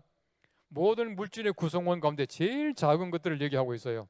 여러분 우리가 옷이라든지 우리 모든 것들 전부 다가 이 소위 말하는 이게 분자와 원자로 다 이제 구성이 되어 있는 거예요. 이 나무도 마찬가지 아닙니까? 오늘 아주 옷을 멋있게 입고 나왔어요. 그럼 예를 들어 야, 옷 멋있다, 컬러 멋있다 이렇게 말하지, 야, 뭐 옷의 분자가 멋있다, 컬러의 원자가 멋있네 이렇게 말하지 않거든요. 사람들이 보는 것을 가지고 판단해요. 보는 것을 가지고 판단하지만 더 중요한 것이 무엇이냐면은 그 물질을 구성하고 있는, 제가 볼 때는 보이지 않는 분자와 원자, 그것 때문에 보이는 것이 있다는 거예요. 그렇죠? 모든 게 다 마찬가지입니다. 우리 사람들 보십시오. 사람들 흔히 말하는 이제 우리 그 인간의 구성, 인간 구성을 얘기할 때 뭐 이분설, 삼분설 얘기하지 않습니까? 그 이분설이라고 하는 것은 육체와 영혼으로 되어 있다라고 하는 것이고, 삼분설은 뭐 영과 육, 혼과 육으로 되어 있다 이렇게 말하는데요. 사실은 보면은 신학적으로 말하면 이분설이에요. 신학적으로는 이분설입니다. 그리고 우리 개혁주의 전통 자체가 이분설을 얘기하고 있거든요. 삼분설은요, 그 예외가 딱 두 군데 있습니다. 히브리서 보면은 뭐죠? 하나님의 말씀은 혼과 영과 관절과 골수를 찔러 쪼개기까지 하며, 이제 그게 하나의 예래. 근데 성경 보십시오. 히브리서 4장 말씀이 3분설입니까? 문자적으로 말하면 4분설이잖아요. 혼과 영과 관절과 골수 네 개잖아요. 그 디모데 후서입니까? 거기에 보면은 너희 뭐 영과 혼과 너희 육체와 영과 혼이 뭐 강건하기를 원하노라. 사실은 정확하게 말하면 딱 한 번 나와요. 그런데 이거는 강조법이래요. 신학적으로 말하면은. 그래서 흔히 말하는 삼분설 학자들이 말하는 것은 뭐냐면은, 예를 들어 영이라고 하는 것은 인간이 가지고 있는 소위 말하는 선한 것, 고매한 것이고, 혼이라고 하는 것은 동물적인 것이다, 이렇게 말을 해요. 그럼 예를 들어서 개도 말이죠, 뭐 분명히 뭐가 있잖아요. 사람도 알아보고 말이죠, 뭐 살아 있지 않습니까? 그러면 개하고 우리 사람하고 어떻게 되느냐? 사람은 영과 혼을 가지고 있고 개는 혼만 가지고 있다, 이렇게 말합니다. 삼분설 학자들은. 제가 볼 때는 아니에요. 왜 아닌지 압니까? 혼은 동물적인 것이고 영은 뭐 신적인 것이고 뭐 깨끗한 것이다, 이렇게 말하는데, 성경 말씀 보시면은 우리 그 예를 들어 가지고 아나니아와 삽비라 사건 보면은 뭐 혼이 떠나가니라 이렇게 말하죠. 영이 떠나가니라 이렇게 말할 때도 있어요. 그럼 혼이 동물적인 것이라고 말했는데, 성경 보시면은 하나님의 혼도 나옵니다. 하나님의 혼이란 말이 나와요. 그럼 하나님이 동물적인 그 혼을 가지고 계십니까? 그건 아니거든요. 혼과 영이라고 하는 것은 혼용하면서, 소위 말하는 섞어 쓰면서 우리가 강조하는 것이다, 이렇게 말합니다. 삼분설 학자들은 나누죠. 나누어 얘기합니다. 그러면 우리 개하고 사람하고 다른 게 뭐 있냐? 흔히 말하는 우리 어떤 그 영혼과 우리 개가 가지고 있는 것은 서로 어떤 퀄리티 그 자체가, 질 그 자체가 완전히 다르다는 것이거든요. 우리 그에게는 하나님께서 하나님의 이미지를 주셨고 동물들은 안 주셨다는 거예요. 그런 차이가 있다. 어쨌든 보십시오. 우리가 뭐 2분설, 3분설 따지는 건 아니고요. 우리 육체 물론 중요합니다. 우리 육체 얼마나 중요합니까? 우리 소위 말하는 육체라고 하는 것은 우리 영혼을 담는 그릇이다, 이렇게 말하더만요. 어쨌든 보십시오. 우리 영혼이 어디 있습니까? 마음이 어디 있죠? 어떤 분은 마음 하면은 여기를 가르치는 사람도 있고 여기를 가르치는 사람도 있는데, 우리 마음이라고 하는 것도 그렇고 영혼도 그렇고 머리부터 발끝까지 우리 차 있는 것이다, 이렇게 말을 하더라고요. 어디 보십시오. 영혼이라고 하는 것이 우리 속에 있는데, 우리에게 진짜 중요한 것은 육체가 아니고 영혼이잖아요. 뭐 영혼을 우리 육체를 마음대로 하자는 건 아닙니다. 사실은 보면 영혼이 중요하거든요. 보이지 않는 영혼이야말로 우리 육체를 만들어내고, 영혼이야말로 정말 우리가 하나님의 거룩하신 나라에 갈 때에 온전하게 갈 수 있는 바로 그것이 바로 영혼이다. 하나님이 천지를 창조하십니다. 창조할 때 보십시오. 없는 것, 보이지 않는 것을 가지고 보이는 세계를 만드셔요. 저는 창세기를 굉장히 중요하게 생각하거든요. 창세기 중에 제일 중요한 절이 뭐냐? 창세기 1장 1절이에요. 태초에 하나님이 천지를 창조하시니라. 창세기 1장 1절을요 믿지 못하고 이해하지 못하면은 요한계시록 22장까지 전체를 믿을 수가 없어요. 좀 신동차는 목사님을 제가 하나 알고 있어요. 그 목사님이 오래전입니다만은 자기는 사도신경 신앙 고백할 때에 동정녀 마리아께서 나시고, 그분은요 도저히 이해가 안 돼가지고 안 한대. 그럼 쭉 가다가요 동정녀 마리아가 나시고 그건 응 하고 지나간다는 거예요. 목사님인데 그런 목사님이 계셔요. 저보다 선배입니다만. 그래서 제가 이제 그 목사님 보고 그랬습니다. 목사님 진짜 목사님 이상한 사람입니다. 예? 전능하사 천지를 만드신 하나님 아버지는 믿습니까? 안 해요. 그래서 그렇잖아요. 사도신경이라고 하는 그 신앙 고백은요 전체를 다 믿든 전체를 못 믿든 둘 중에 하나입니다. 한 부분만 못 믿는 게 아니에요. 여러분 전능하시고 천지를 만드신 하나님 아버지를 믿는 것 같으면은 그 하나님 아버지, 전능하시고 천지를 만드신 그 하나님 아버지께서 동정녀 탄생 못하게 만들겠어요? 얼마든지 가능한 거거든요. 그 쉽게 말하면 우리 신학이라는 게 그렇거든요. 태초에 in the beginning. 그래서 공동 번역 있죠? 공동 번역 여러분들 참고는 하시되 그건 믿을 건 못 돼요. 공동 번역 보시면요 한 태초에, 창세기 1장 1절이 그래요. 그때 우리 개신교의 좀 진보적인 학자들하고 가톨릭 신학자들하고 이제 번역했는데요. 한 태초에가 무슨 말이냐면은 우리는 바로 그 태초에 in the beginning인데, 바로 그 in a beginning, 많은 시작 가운데 한 시작에 하나님이 천지를 창조하셨다는 거예요. 이것도 우리 신앙은 아니잖아요. 어쨌든 보십시오. 1장 1절이 굉장히 중요해요. 그런데 하나님이 천지를 창조하실 때 보십시오. 먼저 있었던 게 뭐냐 하면요 하나님께서 먼저 말씀, 소위 말하는 아우구스티누스는 고백록에 참 재미있는 얘기를 하더라고요. 무형의 물질을 가지고 하나님께서 유형의 물질을, 보이는 물질을 만드셨다. 무형의 물질이라 그러더만, 무형의 물질이 뭐냐 하면 말씀이에요. 말씀이에요. 그래서 우리가 요한복음에는 태초에 말씀이 계시니라 이렇게 말하고 있지 않습니까? 그 말씀이 육신이 되어 우리 속에 거하신 예수 그리스도다 이렇게 말하고 있거든요. 바꿔 말하면은 말씀이라고 하는 무형의 물질, 보이지 않는 물질, 그것 때문에 하나님께서는 보이는 물건을 다 만드신 거예요. 그럼 빛이 보입니까? 안 보이잖아요. 하나님이 보이지 않는 걸 제일 먼저 만들었어요. 빛은 안 보입니다. 빛은 안 보이지만은 빛을 통해 가지고 우리가 모든 걸 보는 거예요. 여러분 지금 빛을 보는 게 아니죠. 빛이 보입니까? 빛을 보는 게 아니고 우리가 지금 이걸 보고 지금 광대상 보고 이게 사람들을 보고 하는 거예요. 빛을 보는 게 아닙니다. 근데 보십시오. 하나님이 그 천지를 창조하실 때 첫째 날에 빛을 만드셨는데 왜 빛을 만드십니까? 빛을 만들어야 그 다음에 나무 만들고 동물 만들고 그 다음에 물고기 만들고 그 다음에 만든 모든 것들이 다 살 수 있고 다 볼 수가 있어요. 첫째 날 창조가 없으면 둘째 날, 셋째 날 아무 필요가 없고 또 그 생존하지 못한다는 얘기입니다. 하나님께서 보이지 않는 걸 제일 먼저 말씀하시고 제일 먼저 만드셔요. 그렇게 해야 보이는 것들이 만들어질 수가 있다는 얘기거든요. 보이는 것들이 가장 중요합니다. 그래서 말씀을 가지고 보이는 세계를 만드시는 거예요. 보이지 않는 말씀이 보이는 세계의 창조의 물질이라는 거예요. 그래서 우리가 이제 아구스티누스는 무형의 물질이라 이제 그렇게 표현하더만요. 어쨌든 보십시오. 보이지 않는 것들이요 정말 중요한 것이. 우리가 실제로 보시면 앞으로는요 보이지 않는 것들이 굉장히 많이 이제 연구될 텐데 제가 볼 때는 보이지 않는 것 가운데서 발달할 것이 뭐냐 이것도 말씀드린 대로 하나 예측입니다. 제 가정이에요. 제가 볼 때는 이제 소위 말하는 이제 보이지 않는 것을 이제 연구하게 되는 소위 말하는 제 5차 산업혁명이 되면은 제가 말씀드린 것은 가정인데요. 5차 산업혁명이 된다면은 종교와 영성이 엄청나게 관심 가지고 발달하게 될 거예요. 종교와 영성입니다. 제가 이제 관심 가지는 것은 뭐냐면은 제 5차 산업혁명 시대에 이건 뭐 제가 만든 이름입니다만은 영성과 종교가 발달할 때에 그때에 우리 기독교가 어떠한 영성, 어떠한 종교가 될 것인가 라고 하는 것을 우리가 미리 준비하자라고 하는 것이 제 관심사이고 이 책의 내용입니다. 여러분 최근에 보시면요 보세요. 예를 들어 가지고 최첨단 과학 시대예요. 우리가 얼마나 과학이 발달했는지 모릅니다. 여러분 예를 들어서 우리가 실제로 이제 뭐 산업사회 때에 그때 보면은 흔히 말하는 그 3D라는 얘기 많이 하잖아요. 3D라고 하는 것은 뭐 dangerous 위험하고 dirty 더럽고 그다음 또 뭐죠? 더럽고 어렵고 예? 위험하고 예. 그 세 가지를 우리가 기피하는 현상 3D라 그랬는데요. 그런데 우리가 정보 사회는 3D가 있어요. 정보 사회 3D는 뭐냐면은 D자로 시작하는 세 가지가 정보 사회를 이끌어 간다는 얘기예요. 첫째 D는 뭐냐면요. DNA. 예, DNA. 예. 재밌죠? 첫째는 이제 DNA입니다. 그 DNA를 통해 가지고 우리가 앞으로는 계속해서 굉장히 그 소위 말하는 과학들이 많이 발달하게 될 것이다. 이제 그렇게 말을 해요.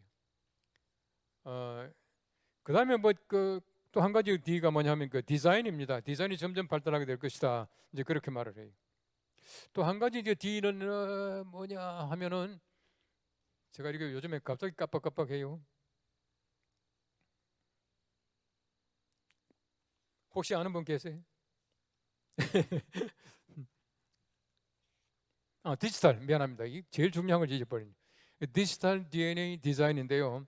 디지털로 말미암아 발달하는 과학이 IT 전자산업과 그다음에 NT 나노 기술이래요. 나노 기술.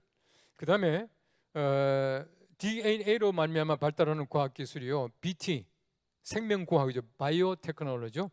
바이오테크놀로지. 그다음에 한 가지는 ET는 뭐냐면 환경공학이에요.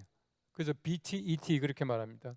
그다음에 디자인으로 말미암아 발달하는 과학이 두 가지인데 하나는 뭐냐 하면은 소위 말하는 그 ST 그 우주공학이고요. 또 한 가지는 뭐냐 하면은 이제 CT 문화개발 기술 그렇게 말합니다. 이 문화개발 기술은 굉장히 중요하거든요. 여러분 한국이 소위 말하는 최근에 그 한류 보세요. 얼마나 대단합니까? 이런 BTS가 활동을 중단한다는데요. 저는 너무너무 화가 나요. BTS는요 활동 중단하면 안 돼요. BTS를 왜 군대를 갔다가 보낸다고 그런지 난 이해가 안 돼요. 여러분 예를 들어 가지고요 축구 잘하면은 군대 안 가잖아요. 야구 우승해도 군대 안 갔잖아요. 거기다가 예를 들어 가지고 바둑 잘 뜨면 또 안 갔잖아요. 예? 탁구도 잘 치면 안 가잖아요. 그런데 말이죠, BTS는 왜 보내냐고. 나는 도무지 이해가 안 돼요. 이러면 예를 들어 국위 선양하는 건 꼭 군대 가야 되는 겁니까? 예를 들어 가지고요, 예를 들어 운동하는 사람들을 갖다가 안 보내려면은 소위 말하는 그 문화 예술을 하는 사람들도 안 보내야 돼요. 정말 세계적인 피아니스트나 바이올리니스트 같은 사람은 군대 보내면 안 돼요. 그렇잖아요. 그 사람들이 말이죠, 얼마나 국위를 선양하고 최근에 와서 BTS만큼 돈 많이 벌어온 사람이 있어요? 없습니다. 국위를 선양 얼마나 많이 했습니까? BTS가 그만둔다니까 전 세계가 난리가 났는데, 근데 말이죠, 뭐 법이 없어서 못 보낸다? 말도 안 되는 소리입니다. 국회의원들 법 만드는 건요 순간입니다. 여러분 지난번에 그 검수완박 법 만드는 거 보십시오.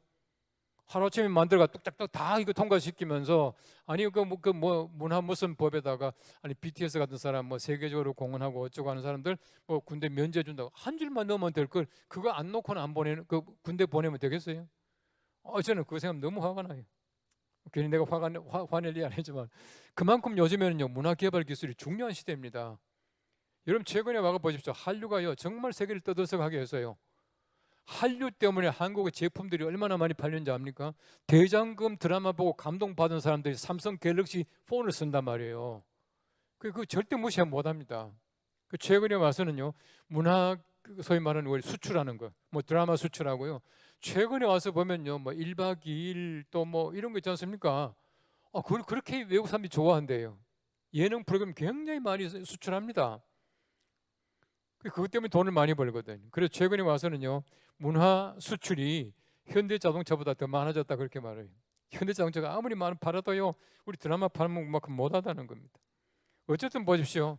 이런 과학기술이 발달한 시대에, 그래서 아까 말씀드린 대로 IT, NT, BT, ET, CT, ST 이 6가지가 소위 말하는 우리가 스마트 시대의 최첨단 기술이다 이렇게 말하거든요.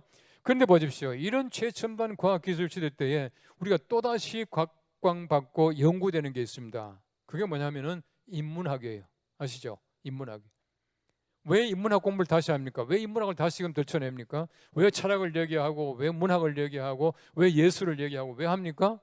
간단합니다.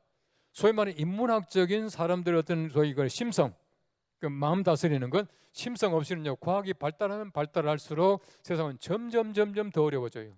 더 복잡해집니다. 더 황폐해져요. 그래서 우리 존 네이스피트라고 하는 사람, 그 미래학자는 참 재미있는 얘기를 했습니다. 앞으로 최첨단 과학기술은 인류를 엄청나게 편리하게 할 것이다. 편리하게 할 것이다. 편의성입니다. 그러나 인류는 점점 유토피아의 정반대 개념인 디스토피아로 가까이 가고 있다. 디스토피아는 뭐냐면요 완전히 황폐한 세상이에요. 유토피아가 아니에요. 정반대 개념이에요. 그럼 사람들이 보십시오. 사람들이 과학기술만 가지고는 점점 황폐하게 살아가는 거예요. 심성이 점점 망가지는 거예요. 그렇기 때문에 과학이 발달하면 발달할수록 인문학이 발달해야 돼요. 사람들이 철학, 심리학, 예술 이런 걸 통해 가지고 마음을 잘 다스려야 정말 우리가 이렇게 만들어 놓은 과학이 빛을 볼 수가 있다는 얘기거든요. 여러분 혹시 워터월드라고 하는 영화 보셨어요? 워터월드. 그 케빈 코스너 나오는 영화인데 그거 뭐 보면은요 뭐 2050년인가 이제 미래 세계를 얘기하는 작품이에요. 전 세계가 완전히 물세계가 되는 겁니다. 물세계. 근데 그게 이제 워터월드예요. 근데 거기에 살아남은 사람들이요, 이 소위 말하는 그 뭐죠? 그 육지 하나를 찾기 위해서 서로 전쟁하잖아요. 전쟁하는 것도 보십시오. 완전히 옛날 전쟁 같아요. 뭐 물대포 쏘고 막 이런 거예요. 근데 그 중에 한 아이가 등에 등판에다가 소위 말하는 그 육지, 그러니까 전 세계가 물바다가 됐는데 그 중에 육지가 하나 있다는 거야. 그 육지를 찾는 지도가 그 아이 덩어리에 있어요. 그 아이를 말이죠 서로 뺏기 위해서 막 전쟁하고 하는 그런 장면이에요. 근데 항상 보면요 악당이 뺏어갔다가 뒤에 이제 착한 사람이 뺏어오잖아요. 근데 그렇게 이제 끝나요. 끝났는데 보십시오. 저는 이제 그 영화를 보면서 어떤 생각했냐면은 완전히 세계가 소위 황폐하게 됐을 경우에 그때는 하나의 그 육지라는 게 있는데 바로 그 육지에 갈 수 있는 지도가 바로 그 아이 등에 있다. 제가 볼 때는 그건 하나 그 소위 말하는 우리 성경 이야기, 그렇죠? 우리 전 세계 황폐하게 된 세상 속에서 우리가 찾는 것은 하나님의 나라 아닙니까? 깨끗한 하나님의 나라. 그걸 찾기 위해서 가는 지도가 어디 있습니까? 바로 그 아이가 예수 그리스도예요. 제가 볼 때는 그래요. 근데 보십시오. 미래 세계를 그려 놓았는데 완전히 미래 세계는요. 진짜 황폐한 물 세계예요. 전 세계가 물로 다 덮이고요. 어쨌든 보십시오. 우리가 앞으로 세계라고 하는 것은 절대 유토피아가 아니에요. 더 중요한 것이 무엇이냐 하면은 우리가 하나님의 거룩하신 나라 나아갈 때에 우리 어떤 그 심성, 영성 이런 것들을 우리가 어떻게 우리가 탐구할 것이냐라고 하는 것이 굉장히 중요하다라고 하는 것입니다. 우리 사람들은요. 개발하면은 개발할수록 더 파괴가 돼요. 여러분 혹시 제가 쓴 책 가운데서 영어로 걸으라라고 하는 책이 있는데 제가 지금 가지고 있는 책이 많지 않습니다만은 우리 그 장로교 출판사에서 나온 책이거든요. 책인데 저는 제가 쓴 많은 책 가운데 제가 이제 쓴 책이 40 몇 권이 됩니다만은 제가 쓴 책 가운데 제일 아끼는 책 가운데 그 내용적으로 하나가 이제 영어로 걸으라 그 책입니다. 그 책이 뭐냐면은 서울에 청계천 있죠. 옛날 그 청계천이 흘렀는데 청계천을 옛날에 막 이승만 대통령 시절에 막 그때 뭐 잘한다고요. 청계천에 맞아 복개 뚜껑을 다 한 거예요. 거기다 위에 막 그저 고가도로까지 만들어 놓고 이랬지 않습니까? 그러다가 이제 이명박 대통령 시절에 그걸 갖다 그러니까 시장 시절에 그걸 완전히 다 다시 해체하고 지금 청계천을 만든 거예요. 이런 보십시오. 개발은요 망가뜨리는 겁니다. 망치는 것이. 다시금 우리가 이제 청계천 복원을 했죠. 복원을 했지만 옛날에 그 아름다운 청계천 모습이 있습니까? 절대 그렇게는 안 돼요. 그걸 이제 우리 사람들의 소위 말하는 그 인성, 그 퍼스널리티, 인성에 빗대가 제가 쓴 책이 영어로 걸어라예요. 제가 이제 그 청계천 산책을 많이 하거든요. 하면서 이제 제가 묵상하면서 쓴 책이에요. 그 내용이 간단하게 이렇습니다. 우리 사람들이 원래 하나님께서 만드신 뭐 모습 그대로 두면 괜찮은데 개발이라고 하는 미명하에 막 이거 하고 저거 하다 보니까 오히려 망가진 거예요. 여러분 제가 서울에 있는 그 수도경비사령부라고 하는 부대에 제가 헌병이었습니다. 헌병. 갑자기 인상이 좀 그렇죠? 제가 2키를 가지고 헌병했잖아요. 헌병을 했는데 헌병도 뭐 여러 가지예요. 제가 이제 미군 부대 오래 나가 있습니다. 미 8군에 오래 나가 있었어요. 지금 이제 대통령실인데 바로 그 건너편 거기에 이제 제가 이제 근무를 했었는데. 근데 그때 이제 미군들이 이제 서울에 와요. 이제 서울에 이제 뭐 외관에서도 오고 그다음에 이제 뭐 이게 오더라고요. 오면은 이제 미군들이 저 헌병들이 하는 일이 서울 톨게이트에서부터 서울 이렇게 빠져나갈 때까지 에스코트를 합니다. 쭉 에스코트를 합니다.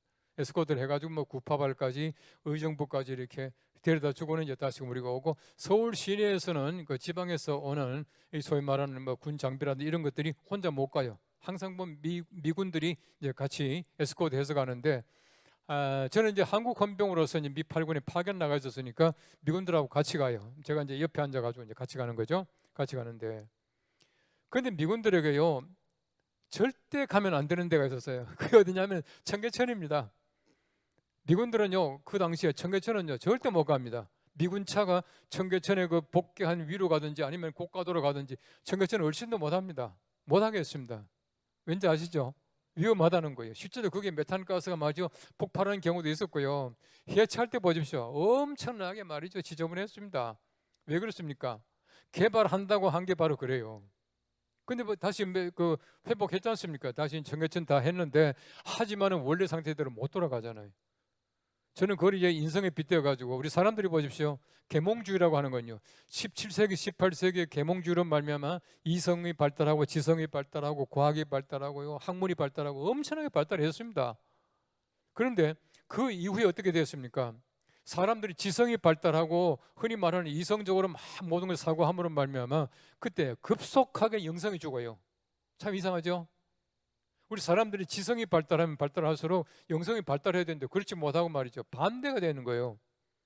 그래서 사실은 보면은 흔히 말하는 자유주의 신학, 뭐 신신학, 뭐 이런 얘기들이 계몽주의의 어떤 소위 말하는 열매, 소산으로 그게 이제 나온 거예요.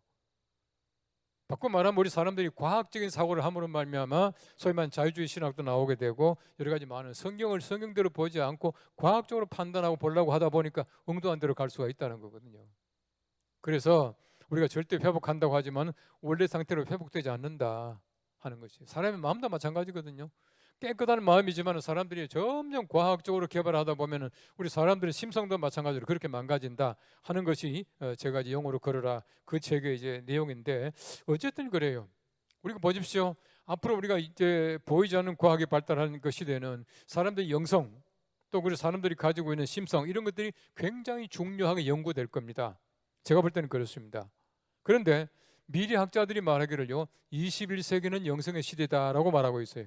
근데 그 말하고 제가 지금 얘기하는 거하고 거의 다 이렇게 그러니까 그 상응하더라고요. 이게 들어가더라고요. 그래서 21세기는 영성의 시대인데 제가 볼 때는 구체적으로 포스트 코로나 시대는 보이지 않는 데에는 관심이 많아지게 될 것이다. 바로 그것이 바로 영성이다. 그렇게 봐요. 여러분 영성이라고 하는 것은 여러분 잘 아시겠지만 뭐 굉장히 중요하지 않습니까? 중요하고 저는 뭐 사실은 제가 이제 미래 공부를 많이 했는데요.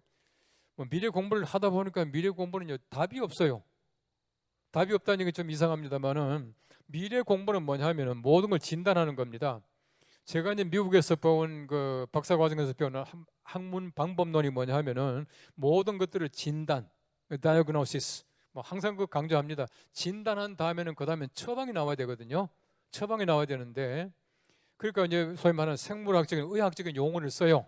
그래서 우리가 이제 그 diagnosis 한 다음에는 반드시 그 prescribe 해야 된다, 처방해야 된다 그렇게 말을 하는데 근데 미래학을 아무리 많이 봐도 답이 없는 거예요. 미래가 이렇게 된다라고 말하는데 그래서 어떻게 됐다는 얘기냐?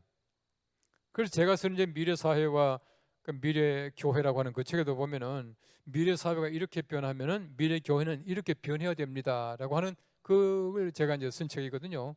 뭐 그 책도 뭐 쓴 지가 20년이 지났습니다만은 무슨 책이든지요. 너무 열심히 연구해서 책 쓰면은 책이 안 팔려요. 참 묘합니다. 그 쉽게 말이죠. 막 그냥 쉽게 이렇게 쓰면은 책이 많이 팔립니다. 미래 사회와 미래 교회는 정말 제가 정성을 다해가지고 연구해가 쓴 책이거든요. 그렇게 많이 안 팔렸어요. 그 다음에 이제 나오는 그 미래 목회 대예언이라고 하는 규장에서 나온 책이었는데 그 책은요 죄송하지만 저는요 아주 뭐 심심풀이 놀면서 썼어요. 그 책은요 엄청나게 많이 팔렸어요. 그 해에 우리 기독교 서적 중에서 제일 많이 팔렸다고 상 받은 책입니다. 그리고 저는요 어렵게 쓰려고 생각 안 해요. 이 책도 제가 가급적이면 쉽게 쓰려고 해가지고 서문에도 나와 있습니다만 뭐 이게 복잡하게 밑에 뭐 이렇게 주 달고 이런 거 안 했거든요. 주가 보이면 그러면 책 읽기 싫어요. 저도 마찬가지예요. 어쨌든 보십시오. 우리가 앞으로 영성 시대가 된다라고 말할 때에 우리가 어떻게 될 것인가라고 하는 거거든요. 미래학자들은 한결같이 영성을 많이 얘기하고 있는데 영성에 대한 정의도 막 여러 가지 있지만은 제가 볼 때 간단하게 말하면 영성이 뭐냐? 예수 그리스도와 일체된 삶이다. 이렇게 말하고 있어요. 예수 그리스도와 일체된 삶이. 그 예수님께서 뭐라고 원하시는가? 예수님께서 원하시는 그 일을 내가 하는 것이 영성적인 삶이다. 이렇게 말을 해요. 성경 보시면요.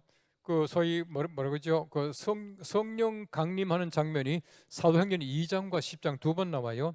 2장에는 기도하는 가운데 10장에는 베드로가 고넬료 집에 가서 말씀을 전하는 가운데 성령 강림하셔요. 그래서 성령 강림 장면은 두 가지입니다. 기도와 말씀 두 번 나와요. 근데 보십시오. 우리가 영적인 교회가 된다. 영적인 체험을 한다. 영적인 사람이 된다. 간단합니다. 기도와 말씀입니다. 그 외에는 없어요. 그렇지 않습니까? 근데 굉장히 중요한 점이 있어요. 이런 얘기가 그 영성가들은 합니다. 이거 여러분 잘 들으세요. 기도하지 않고 말씀을 보게 되면 이성주의에 빠진다. 이성주의에 빠진다. 말씀 보지 않고 기도하게 되면 신비주의에 빠진다. 중요하죠? 그다음 말이 참 중요합니다. 신비와 이성은 하나님의 선물이지만 신비주의와 이성주의는 기독교는 아니다. 이해되시죠? 우리 기독교는요 신비적인 종교지만 신비주의는 아니에요. 우리 기독교는 이성적인 거 굉장히 중요합니다. 하나님께서 우리에게 주신 이성입니다. 그러나 이성주의에 빠지면 안 된다는 거예요. 주의라고 하는 것은요 이거는 우리 기독교와는 다르다는 것이에요. 다시 말하면 우리 영성이라고 하는 것은요 기도와 말씀을 통해서 균형을 이루는 것이 이 두 개의 균형을 잘 이루어야 된다 하는 것을 얘기를 해주고 있는 겁니다. 우리가 앞으로는 종교와 이제 소위 말하는 영성에 대해서 관심이 많아지게 될 때에 우리 교회가 이제 어떠한 교회가 되어야 될 것인가? 이 제가 볼 때는 굉장히 중요한 점들이 많이 있습니다만은 시간이 많지 못하기 때문에 간단하게요. 예배를 다시금 재발견하는 것이 굉장히 중요합니다. 예배가 살아야 교회가 살고요. 예배가 살아야 영성이 살고 종교다운 모습을 발휘할 수가 있어요. 우리가 지금 소위 말하는 코로나 시대를 맞이해서 사실은 예배가 망가졌거든요. 저는 예배가 붕괴되었다 그렇게 표현합니다. 다른 사람들은 말이죠, 영상 예배도 예배가 아니냐라고 말할지 모르지만은 제가 볼 때는 아니에요. 여러분, 성경 말씀에는 분명히 말하기를요, 우리가 교회에 가서 예배하는 장소가 분명히 있다고 성경 말씀 말하고 있습니다. 하나님께서 출애굽하게 하신 목적이 뭐냐? 성경 말씀 보면 아주 간단합니다. 예배입니다. 출애굽, 하나님께서 맞아 종살이 하니까 불쌍해서 풀어줍니까? 아니거든요. 성경 말씀 반복해서 나오는 얘기가 있습니다. 너희가 사흘 길을 가서 나의 산에서 내게 희생을 드리게 하겠다, 이거예요. 근데 모세가 발 앞에 가서도 풀어주시오, 우리가 희생을 드리려 합니다, 그거 아닙니까? 희생이 뭡니까? 제사거든요. 제사가 뭡니까? 예배거든요. 바꿔 말하면 출애굽의 목적이 제사인데요, 우리의 구원의 목적은 예배입니다. 저는 이 교회에서 그렇게 강조합니다. 만일 여러분들이 구원받았다라고 말하면서 예배 설렁설렁 빠지고 예배를 중요하게 생각하지 않는다면 구원 못 받을지 모릅니다. 그럼 잘 판단해 보십시오. 이 구원의 목적이 예배인데, 예배한다는 것은 구원받은 사람이 필수입니다. 지금도 마찬가지 아닙니까? 그 성경 말씀 보십시오. 우리가 성막이라는 게 얼마나 중요합니까? 그 당시에 우리 예배당의 중요성이거든요. 신명기 12장 13절 14절 이렇게 말합니다. 너희는 삼가서 내게 보이는 아무 곳에서나, 보세요, 아무 곳에서나 번제를 드리지 말고 오직 너희의 한 지파 중에 여호와께서 택하실 그곳에서 번제를 드리고 또 내가 내게 명령하는 모든 것을 거기서 행할지니라 라고 말하고 있어요. 하나님께서는 아무 데서나 제사 드리지 말라 그랬습니다. 출애굽했습니다. 하나님이 제사를 얼마나 기뻐하십니까? 너희들 홍해 건넜다? 이제 됐으니까 빨리 제사부터 드리라, 아니에요. 홍해 건너고 나서 사흘 길을 가서 나의 산에서 내게 희생을 드리라. 왜 그렇습니까? 하나님이 제사를 엄청나게 기뻐하셔요. 제일 좋아하시지만 그럼에도 불구하고 제사 드릴 장소는 분명히 있다는 거예요. 예배는 그 형식과 예배 장소가 분명히 있습니다. 그걸 잘 지켜야 참담 예배가 될 수 있다는 것이거든요. 예배는 아무 데서나 하는 게 아니에요. 영상 예배라고 하는 것은요, 특수한 경우입니다. 교회 못 나올 사람이 집에서 영상으로 예배를 드리는 거, 그건 정말 하나님이 기뻐하실 거예요. 교회 나올 수 있는 사람이 영상 예배 드리고 예배 그 집에 앉아 있다? 이거는 하나님께서 정말 책망하실 겁니다. 저는요, 심지어 그렇게 강조합니다. 좀 늦잠 자서 눈 떠 보니까 지금 빨리빨리 가도 축도밖에 못 받겠잖아요. 축도 시간이에요. 그래도 교회 나와야 돼요. 그게 예배입니다. 그러니까 우리가 예배하는 장소를 중요하게 생각하는 것이 굉장히 중요합니다. 이런 보세요. 저는 예배가 이제 붕괴되었단 말했지 않습니까? 예배가 붕괴되니까 모든 교회 삶이 붕괴돼요. 그렇죠? 우리 코로나 시대 보십시오. 영상 예배를 드리고 예배를 못 드립니다. 예배만 못 드립니까? 성경 공부했습니까? 전도가 제대로 됩니까? 우리가 사회 봉사 제대로 됩니까? 친교 됩니까? 아무것도 안 돼요. 그럼 예배라고 하는 것은 중요한 친교 시간이거든요. 친교는요, 교제가 아닙니다. 얼마나 중요한가 하면요, 사도신경에도 나와 있습니다. 성도 간의 서로 교통함과 신앙 고백할 만큼 중요한 것이 우리 성도의 교제라고 하는 거예요. 그래서 저는 주일 예배 시간에 광고란 말 안 합니다. 이 광고는 어나운스멘트 아닙니까? 어나운스멘트가 아니고 사실은 그 시간은 성도 간에 교제하는 시간에 서로 인사하고 서로 이제 나누는 시간이에요. 굉장히 중요한 시간입니다. 어쨌든 보십시오. 우리가 여러분 책을 한번 읽어보시길 바라고, 제가 이제 시간이 많지 못하기 때문에 우리가 이제 그 소위 말하는 포스트 코로나 시대 때는 제가 전망하는 것은 보이지 않는 것이 점점 발달할 겁니다. 과학도 소위 말하는 자연과학도 마찬가지로요. 보이지 않는 별 찾아내느라고 애쓰고요. 또 보이지 않는 그 미생물 발견하느라고 하고, 그렇기 때문에 물리학에서도요, 광학이 있죠. 이 광학 물리학이 발달할 거예요. 과학 물리학이 발달할 거예요. 우리나라 보십시오. 우주 왜 갑니까? 그냥 심심해 가는 거 아니잖아요. 바로 그것이야말로 앞으로 우리가 미래를 이끌어갈 수 있는 굉장히 중요한 과학이다 이거든. 거기에 가야 우리가 우주 지금 이제 소위 말하는 궤도를 지금 돌고 있는데요. 뭐 달 탐사선을 보낸다 그러더라고. 미국에서는 이미 화성 탐사선이 화성에 도착했습니다. 보이지 않는 별을 자꾸 보려고 하는 거예요. 그 왜 그러냐면은 그것을 발견해야 우리가 지금 현재 여기서 어떻게 살아갈 것인가라고 하는 문제가 해결될 수 있어요. 달에 왜 갑니까? 지금 지구는 팽창되고 있거든요. 지구는 지금 끝났거든요. 그러다 보니까 이제 달까지 가는 거예요.